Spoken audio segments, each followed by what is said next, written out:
दोस्तों नमस्कार।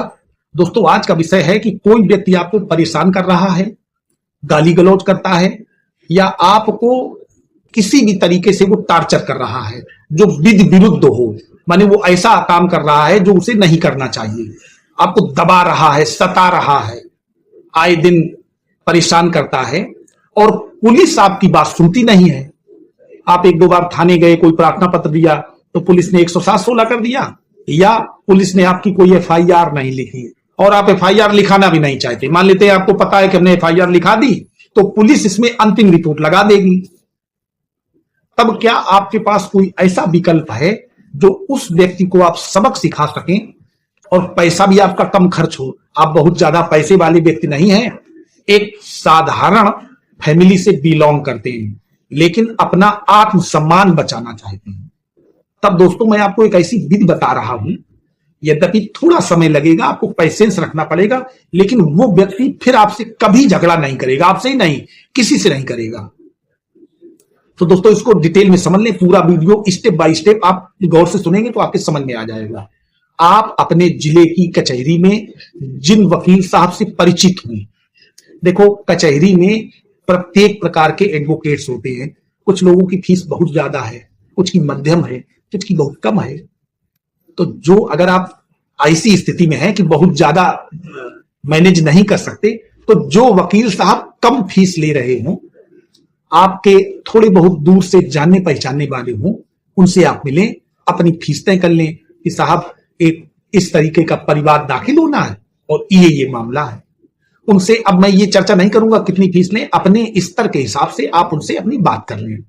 इसके बाद आप उनसे अपना परिवार लिखवाएं, पूरी बात लिखी जाए और उस परिवार में एक चीज विशेष ध्यान रखें, जिन धाराओं में आप उस आदमी को तलब कराना चाहते हैं उन धाराओं के इसेंशियल एलिमेंट माने आवश्यक तत्व जरूर आपके प्रार्थना पत्र में या परिवार में समाहित हो जाएं।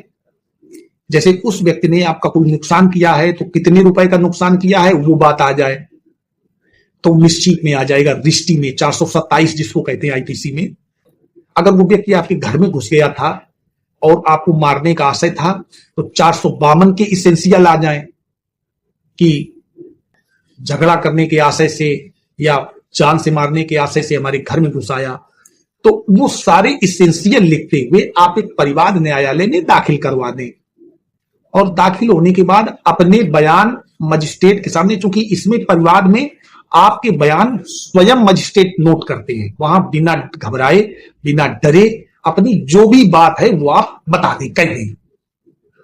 और कहने के बाद अपने फेवर में जो 2-3 लोग आपके रिश्तेदार, आपके दोस्त, आपके घर परिवार के, आपकी पत्नी, पुत्र, पड़ोसी, मित्र जो आपके बहुत ही क्लोज हों, जिन्होंने ऐसी घटना देखी हो, जो ऐसा लगे आपको कि बाद में पलटेंगे नहीं, बदलेंगे नहीं, उनकी बयान करा देंगे। उनके बयान होने के बाद अपोजिट पार्टी को भी नोटिस होगी, उसको बुलाया जाएगा और बुलाने के बाद फिर वहां बहस होती है। बहस में उनसे ऑब्जेक्शन भी लिए जाते हैं, वो ऑब्जेक्शन देंगे। उसके बाद बहस होने के बाद उनको तलब कर दिया जाएगा। अगर एक बार आपका विरोधी, जिस व्यक्ति के विरुद्ध आप चाहते थे, पुलिस कुछ नहीं कर रही, पुलिस भी अगर चार्जशीट लगाएगी तो चार्जशीट न्यायालय में जाने के बाद ही वो तलब होते हैं, तभी उनको बेल करानी है। वो काम आपने पुलिस का खुद ही कर लिया। तो पुलिस कोई बहुत ऐसा हुआ नहीं है जो आपको, अब इसमें आपके पास कोई वीडियो रिकॉर्डिंग है, उसकी आप पेन ड्राइव में सीडी बनवा लें, पेन ड्राइव बना करके दाखिल करें, उसके साथ एक 65D का प्रमाण पत्र भी दाखिल करें, उसमें लिखें कि साहब जब भी आवश्यकता होगी तो ये इस जो पेन ड्राइव में है वो हमारे मोबाइल में है या हमारे सीसीटीवी कैमरे में है, इसको हम फिर न्यायालय में दाखिल कर देंगे, मूल रूप से लेकर के आ जाएंगे, इसमें हमने कोई छेड़छाड़ नहीं की है, जो मूल है वही इस सीडी में रखा गया है, उसको भी आप दाखिल करिए। यद्यपि वो न्यायालय में चला के देखा नहीं जाएगा, लेकिन चूंकि आप बता रहे हैं कि इसमें क्या क्या है, तो ये जब सारी चीजें आप दाखिल करते हैं, अगर आपके साथ कोई मारपीट हुई है, आपने किसी डॉक्टर से दवा ली है, उस डॉक्टर का जो भी पर्चा है वो वैसा ही दाखिल कर दें, जरूरी नहीं कि मेडिको लीगल ही हो। तो उसमें कोर्ट ये प्रज्यूम करती है कि वास्तव में आपके साथ गलत हुआ है। पुलिस के पास आप गए थे, जिस दिन गए थे वो दिन बताएं, पुलिस को कोई प्रार्थना पत्र दिया था उसकी छाया प्रति दाखिल करें, अगर आपने कुछ डाक से भेजा था तो उसकी रजिस्ट्री रसीद दाखिल करें। तो ये सारी बातें बताते हुए जब कोर्ट ऐसे व्यक्ति को तलब कर लेगी तो तलब करने के बाद पुलिस उसके पास सम्मन लेके जाएगी कि चलो आपको कोर्ट में बुलाया गया है। वो व्यक्ति जब न्यायालय आवे तो आप चूंकि परिवादी हैं, आप हर डेट में पहुंचेंगे, तो आप उसकी बेल का विरोध करें। अभी आप वहां मौके पर विरोध कर रहे थे तो आप पर हावी हो रहा था, मारना पीटना चाहता है, गाली गलौज करता है, लेकिन वो न्यायालय में नहीं कर पाएगा। न्यायालय में करेगा तो वो वहीं अरेस्ट आउट हो जाएगा, उस पर कंटेम्प्ट प्रोसीड हो जाएगा। जैसे मान लीजिए आप परिवादी हैं, आप न्यायालय में हैं और कोई मुलजिम है वो थोड़ा खास है, वो वहां आपके साथ मारपीट कर दे तो एक और मुकदमा लिख जाएगा और वहीं से वो जेल भी चले जाएंगे। तो जब आप उसको तलब करा लेंगे तब आप उसका विरोध करिएगा खुल करके, उसकी बेल का विरोध करिए, उसके डिस्चार्ज एप्लीकेशन का विरोध करिए, उसके विरुद्ध गवाही दीजिए न्यायालय में। कुछ नहीं कर सकता आपका, ना तो वो आपको मार पाएगा, ना आपको गाली गलौज कर पाएगा। फिर उसके पास एक ही विकल्प बचेगा, क्योंकि आप सही जगह पहुंच गए हैं। दोस्तों, भगवान राम जब रावण को मार रहे थे तो वो बाण मारते थे, रावण का सर कट जाता था, लेकिन रावण मरता नहीं था।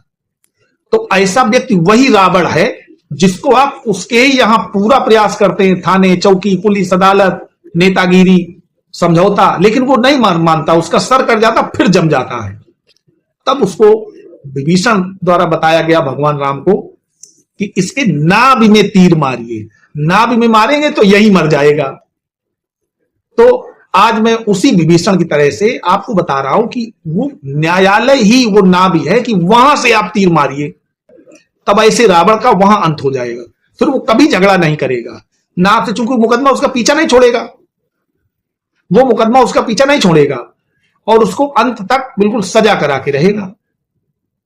तो आपको नाभि में बाण मारना है, आपको ऐसा नहीं करना है कि केवल किसी ने आपको आत्मग्लानि पहुंचाई, नुकसान पहुंचाया, आपको बेइज्जत किया, आपके साथ जास्ती की और आप चुपचाप बैठ गए, तो ऐसे व्यक्ति के भाव और ज्यादा बढ़ जाएंगे, वो फिर किसी के साथ वही करेगा। तो आप उस व्यक्ति को बिल्कुल सही तरीके से सही डील कर देंगे न्यायालय के माध्यम से। उसको किसी मुकदमे में, मुकदमा भले ही छोटा हो, जब वो तारीख करने जाएगा, अच्छा पहले तो बहुत अच्छा लगता है, आदमी के जीवन में बहुत सारे काम होते हैं, पता चले लड़के की शादी या उसी दिन तारीख लगी है, जाना पड़ेगा। नहीं जाना पड़ेगा तो एक वकील साहब को हायर करना पड़ेगा, उनको फीस देनी पड़ेगी। साल भर में 20,000 50,000 कमा रहा है, 10,000 रुपया वकील साहब लेंगे। नहीं देगा तो वहां NBW जारी हो जाएगा कि इसको पकड़ के ले आओ। थाने की पुलिस घर में पहुंची बैठी होगी कि चलो बुलाया गया है। तो ऐसा आप जरूर कराइए, तभी उस व्यक्ति को सबक मिलेगा, उसको सजा करा दीजिए। दोस्तों, वीडियो अच्छा लगा हो तो वीडियो को लाइक करें, शेयर करें अपने दोस्तों को, और चैनल पर नए हैं चैनल को सब्सक्राइब करें। धन्यवाद।